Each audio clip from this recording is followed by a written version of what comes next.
ನಮಸ್ತೆ ಎಲ್ರಿಗೂ. ನಾನು ನಿಮ್ಮ ಸುಪ್ರೀತಾ. ನಮ್ಮ ಜಾತಕದಲ್ಲಿ ರಾಹು ಗ್ರಹ ಒಂದು ಮನೆಯಲ್ಲಿ ಒಂದು ಭಾವದಲ್ಲಿ ಸ್ಥಿತನಿದ್ದಾಗ ಯಾವ ರೀತಿಯ ರಿಸಲ್ಟ್ ಇರುತ್ತೆ, ಅದರಲ್ಲಿ ಇವತ್ತು ರಾಹು ಗ್ರಹ 12ನೇ ಮನೆಯಲ್ಲಿ ಇದ್ದಾಗ ಯಾವ ರೀತಿಯ ಇಂಪ್ಯಾಕ್ಟ್ ಇರುತ್ತೆ ಅಂತ ನೋಡುವ. ರಾಹು ಒಂದು ಭಾವದಲ್ಲಿ ಇದ್ದಾಗ ಯಾವುದೇ ಪೊಸಿಷನಲ್ಲಿ ಇದ್ದರೂ ಆತನ ಒಂದು ನೆಗೆಟಿವಿಟಿಯನ್ನು ತೋರಿಸಿಯೇ ಇರ್ತಾನೆ. ಓಕೆ, ಈಗ ರಾಹು 12th ಹೌಸಲ್ಲಿ. ಹಾಗಾದರೆ 12th ಹೌಸ್ ಅಂದರೆ ಏನು? 12ನೇ ಮನೆ ಅನ್ನೋದು house of loss, house of expenses, ವ್ಯಯಸ್ಥಾನ. ವ್ಯಯ ಅಂದರೆ ಓನ್ಲಿ ದುಡ್ಡು ಮಾತ್ರ ಅಲ್ಲ, ನಮ್ಮ ಜೀವನದಲ್ಲಿ ಯಾವುದಕ್ಕೆ ಜಾಸ್ತಿ ಕಷ್ಟಪಡ್ತೀವಿ, ಯಾವುದರಲ್ಲಿ ನಮ್ಮ ಶ್ರಮ ವಿನಿಯೋಗ ಮಾಡ್ತೀವಿ, ಯಾವುದೇ ಮನೆಗೆ ಅದರ 12ನೇ ಮನೆ ಅನ್ನುವುದು loss of that house. So 12th house is loss of first house, loss of ascendant. So it could be loss of health, it could be loss of money, varieties of energy loss. ಇನ್ನು 12ನೇ ಮನೆ ಅನ್ನೋದು hospitals, jails, ಆಶ್ರಮ, ದಾನ, charity ಮಾಡುವಂಥದ್ದು, ಹಾಗೆ ನಂಬಿಕೆ, ಆಧ್ಯಾತ್ಮ, ಸ್ಪಿರಿಚುವಾಲಿಟಿ ಹೌಸ್. ಇನ್ನು 12ನೇ ಮನೆ ಅನ್ನೋದು ನಮ್ಮ ಬೆಡ್ರೂಮ್, ಫಾರಿನ್, ವಿದೇಶಕ್ಕೆ ಸಂಬಂಧಿಸಿದ್ದು, ಐಸೋಲೇಷನ್, ಹೌಸ್ ಆಫ್ ಇಮ್ಯಾಜಿನೇಷನ್, ಇದೆಲ್ಲ 12th ಹೌಸಲ್ಲಿ ಬರುವಂಥದ್ದು. ಇನ್ನು ರಾಹು, ರಾಹು ಅಂದ್ರೇ ಫಾರಿನ್ಗೆ ಸಂಬಂಧಿಸಿದಂಥ ಥಿಂಗ್ಸ್, ಫಾರಿನ್ ಪರ್ಸನ್, ಉದ್ಯೋಗ ಎಲ್ಲ. ರಾಹು ಅಂದರೆ ಫುಲ್ ಫಾರಿನ್ ರಿಲೇಟೆಡ್. ಇನ್ನು ರಾಹು ಅಂದರೆ ಓವರ್ ಆಬ್ಸೆಷನ್, ವಿಪರೀತವಾದಂಥ ಆಸೆ ಕೊಡುವಂಥದ್ದು. ರಾಹು ಯಾವ ಭಾವದಲ್ಲಿ ಇರ್ತಾನೆ ಆ ಭಾವಕ್ಕೆ ಸಂಬಂಧಿಸಿದಂತೆ. ರಾಹು ಅಂದರೆ ಮೋಸ, ರಾಹು ಅಂದರೆ cleverness, thoughts inside your mind, ನಮಗೆ ಬೇಕಾದದನ್ನು ಶಾರ್ಟ್ಕಟ್ ಯೂಸ್ ಮಾಡಿ ಪಡ್ಕೊಳ್ಳುವಂಥದ್ದು. ಈಗ ಯೂಸ್ ಮಾಡುವಂಥ ಎಲ್ಲ technologies, share market, any kind of money making process. And ಇಲ್ಲಿ not much hard work is required, where smartness is required. That thing is purely seen with the Rahu.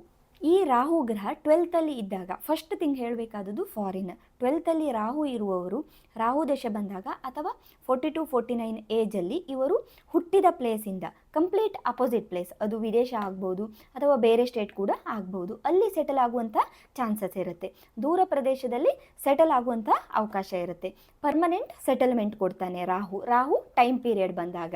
ಇನ್ನು 12th ಅನ್ನೋದು ಆಶ್ರಮ, hospitals, jails. So ಇವರು usual ಆಗಿ ಹಾಸ್ಪಿಟಲಲ್ಲಿ work ಮಾಡುವಂಥದ್ದು, ಅದು doctor ಆಗಿ ಯಾವುದೋ ಒಂದು ರೀತಿಯಲ್ಲಿ ಈ ಥರ ಹಾಸ್ಪಿಟಲಲ್ಲಿ ವರ್ಕ್ ಮಾಡಲಿಕ್ಕೆ, ಇಲ್ಲ ಚಾರಿಟೇಬಲ್ ಇನ್ಸ್ಟಿಟ್ಯೂಷನಲ್ಲಿ ವರ್ಕ್ ಮಾಡಲಿಕ್ಕೆ, ಆಶ್ರಮ ನಿರ್ವಹಣೆ ಮಾಡುವವರಾಗಿ, ಇಲ್ಲ ಜೈಲರ್ಸ್ ಆಗಿ ಅಂದರೆ ಜೈಲ್ ಅಧಿಕಾರಿಯಾಗಿ, ಇದೆಲ್ಲ 12th ಹೌಸ್ ವರ್ಕ್. ರಾಹು ಅಲ್ಲಿ ಬಂದಾಗ 12th ಹೌಸ್ ರಿಲೇಟೆಡ್ ವೃತ್ತಿಯನ್ನು ಕೊಡುವಂಥ ಸಾಧ್ಯತೆ ಇರುತ್ತೆ. ಇನ್ನು ರಾಹು ದೇಶ ಬಂದಾಗ ಸ್ವಲ್ಪ ಕೇರ್ಫುಲ್ ಆಗಿ ಇರಬೇಕಾಗತ್ತೆ. ಹಾಸ್ಪಿಟಲೈಸ್ ಆಗುವಂಥ ಸಾಧ್ಯತೆ ಇರುತ್ತೆ. ಫಾರಿನಿಗೆ ಹೋಗುವಂಥದ್ದು ಇರ್ಬೋದು, ಇಲ್ಲ ಹಾಸ್ಪಿಟಲೈಸ್ ಆಗುವಂಥದ್ದು, ಇಲ್ಲ ಲೀಗಲ್ ಪ್ರಾಬ್ಲಮ್ಸ್ ಇದ್ದರೆ ಜೈಲಿಗೆ ಹೋಗುವಂಥ ಸಾಧ್ಯತೆ ಕೂಡ ಇರುತ್ತೆ. ಯಾಕಂದರೆ 12th ಅನ್ನೋದು ಜೈಲು ಕೂಡ ಅಲ್ವಾ. ಇನ್ನು 12th ಹೌಸ್ ಅನ್ನೋದು ಸ್ಪಿರಿಚುವಾಲಿಟಿ, ಮೋಕ್ಷ ಸ್ಥಾನ. ಇಲ್ಲಿ ರಾಹು ಅಂದರೆ ಪ್ರಾಪಂಚಿಕ ಸುಖ ಅಲ್ವಾ, ಅದು ಬೇಕು ಇದು ಬೇಕು ಎಲ್ಲ ಎಂಜಾಯ್ ಮಾಡಬೇಕು ಅನ್ನುವಂಥದ್ದು. ಬಟ್ 12th ರಾಹು ಏನಂದರೆ ಹಿ ರಿಯಲಿ ಗಿವ್ಸ್ ಸ್ಪಿರಿಚುವಾಲಿಟಿ, ತುಂಬ ಇಂಟ್ರೆಸ್ಟ್ ಕೊಡ್ತಾನೆ ಸ್ಪಿರಿಚುವಾಲಿಟಿ ಮೇಲೆ. ಟ್ರೂ ಸ್ಪಿರಿಚುವಾಲಿಟಿ ಅಂತ ಹೇಳ್ಬೋದು, ಅಂತಹ ಭಕ್ತಿ ಜ್ಞಾನ ಕೊಡ್ತಾನೆ. ಇಲ್ಲಿ ಸ್ಪಿರಿಚುವಾಲಿಟಿ ಅನ್ನೋದು one of the best thing ಅಂತ ಹೇಳ್ಬೋದು. ಇನ್ನು 12th ಅನ್ನೋದು ಹೈಯರ್ ಇಮ್ಯಾಜಿನೇಷನ್, ಹೈಯರ್ ಸ್ಕಿಲ್ಸ್ ಅಂತ ಹೇಳ್ಬೋದು. ನಮ್ಮಲ್ಲಿ ನಮಗೆ ಗೊತ್ತೇ ಇಲ್ಲದೆ ಇರುವ ಕ್ರಿಯೇಟಿವಿಟಿ ಇರುತ್ತೆ. ಸೊ ಈ ರಾಹು 12th ಇದ್ದಾಗ ಅದನ್ನು ಇನ್ನೂ ಆ್ಯಂಪ್ಲಿಫೈ ಮಾಡ್ತಾನೆ, ಹಿಡನ್ ಟ್ಯಾಲೆಂಟ್ನ ಹೊರಗೆ ತರ್ತಾನೆ. ಆ ಪರ್ಟಿಕ್ಯುಲರ್ ದಶ ಬಂದಾಗ ಇವರಿಗೆ ರಿಯಲೈಸ್ ಆಗುತ್ತೆ. ಕೆಲವರು ಕ್ರಿಯೇಟಿವ್ ಫೀಲ್ಡಲ್ಲಿ ಹೋಗ್ಬೋದು, ability to work behind the scene also, ಇದೆಲ್ಲ ಸಾಧ್ಯತೆ ಇರುತ್ತೆ. ಸೊ ಹಾಗಾಗಿ 12th ರಾಹು ಇದ್ದಾಗ ಬೆಸ್ಟ್ ಥಿಂಗ್ ಏನಂದರೆ ಫಾರಿನ್ ಸೆಟಲ್ಮೆಂಟ್ ಆ್ಯಂಡ್ ಸ್ಪಿರಿಚುವಾಲಿಟಿ. ಇನ್ನು ಲಾಸಸ್, ಅನಾವಶ್ಯಕವಾಗಿ ಖರ್ಚು ಮಾಡುವಂಥದ್ದು. ಇವರಿಗೆ ಏನಾದರೂ ಇಷ್ಟ ಆದರೆ ಅದಕ್ಕೆ ಎಷ್ಟು ಬೇಕಾದರೂ ಖರ್ಚಾದರೂ ಅಥವಾ ಯಾವ ಥರ ಕೆಲಸ ಮಾಡಿ ಆದರೂ ಅದನ್ನು ಸಾಧಿಸಿಕೊಳ್ತಾರೆ. ಈ ಥರ ಇಂಟ್ರೆಸ್ಟ್ ಕೊಡ್ತಾನೆ. ಯಾಕಂದರೆ 12th ಅನ್ನೋದು ವ್ಯಯಸ್ಥಾನ. ಆ ವ್ಯಯ ಅನ್ನೋದು ವಿಪರೀತವಾದ ಮೋಹ ಯಾವುದರ ಮೇಲಿರುತ್ತೆ, ಜಾಸ್ತಿ ಇಂಟ್ರೆಸ್ಟ್ ಇರುತ್ತೆ, ಅದರ ಸಲುವಾಗಿ ಖರ್ಚು ಮಾಡ್ತಾರೆ. ಬೇರೆ ಭಾವಗಳಲ್ಲಿ ರಾಹು ಇದ್ದಾಗ ಆ ಭಾವದ ಬಗ್ಗೆ ಇಂಟ್ರೆಸ್ಟ್ ಇದ್ದರೂ ಆ ಲಾಸಸ್ ಆಫ್ ಎನರ್ಜಿ ಇರಬೇಕಂತ ಇಲ್ಲ. ಇಲ್ಲಿ ಇವರಿಗೆ ಏನು ಇಷ್ಟ ಇರುತ್ತೆ ಅದರ ಸಲುವಾಗಿ ಜಾಸ್ತಿ ಕಷ್ಟಪಟ್ಟು ನಂತರ ಸಾಧಿಸ್ತಾರೆ, ಎನರ್ಜಿ ಲಾಸ್ ಇರುತ್ತೆ.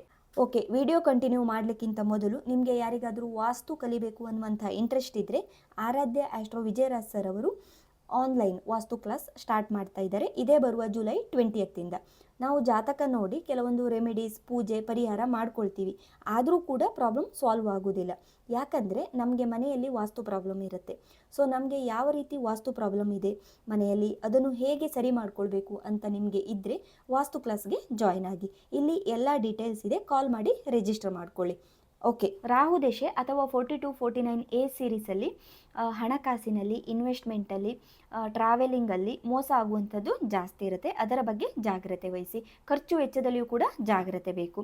ಇನ್ನು ಮೆಲೆಫಿಕ್ ಇನ್ಫ್ಲೂಯೆನ್ಸ್ ಬಂದಾಗ possibility of addictions, strong sexual desires and sleeping problems ಇದೆಲ್ಲ ಕೂಡ ಬರುವ ಸಾಧ್ಯತೆ ಇರುತ್ತೆ. ಇನ್ನು ತಂದೆಯ ಪ್ರಾಪರ್ಟಿ ವಿಚಾರದಲ್ಲಿಯೂ ಕೂಡ ಪ್ರಾಬ್ಲಮ್ ಆಗುತ್ತೆ. ಸೊ ಈ ರೀತಿ ರಾಹು ನೆಗೆಟಿವ್ ರಿಸಲ್ಟ್ ಕೊಡ್ತಾ ಇದ್ದರೆ 12th ಹೌಸ್ ರಿಲೇಟೆಡ್ ಡೊನೇಟ್, ಹಾಸ್ಪಿಟಲಲ್ಲಿ ಇರುವವರಿಗೆ ಆಶ್ರಮ ಅಥವಾ ಚಾರಿಟೇಬಲ್ ಆರ್ಗನೈಸೇಷನಲ್ಲಿ ಹೆಲ್ಪ್ ಮಾಡಿ. ಇನ್ನು ಮೆಡಿಟೇಷನ್, ಯೋಗ ಅಥವಾ ಬ್ರೀದ್ ವರ್ಕ್ ಡೈಲಿ ಮಾಡಿ. ಇನ್ನು ನಿಮ್ಮ ಇನ್ಕಮ್ ಟ್ಯಾಕ್ಸ್ನ ವಿದೌಟ್ ಫೇಲ್ ಕಟ್ಟಿ. ಮೇಯ್ನಾಗಿ ಓವರ್ ಥಿಂಕ್ ಮಾಡಬಾರ್ದು, ನೆಗೆಟಿವ್ ಥಿಂಕಿಂಗ್ ಮಾಡಬೇಡಿ. ರಾಹು ಅಂದರೆ ಪ್ಲ್ಯಾನ್ ಮಾಡಿ ವರ್ಕ್ ಮಾಡಿ.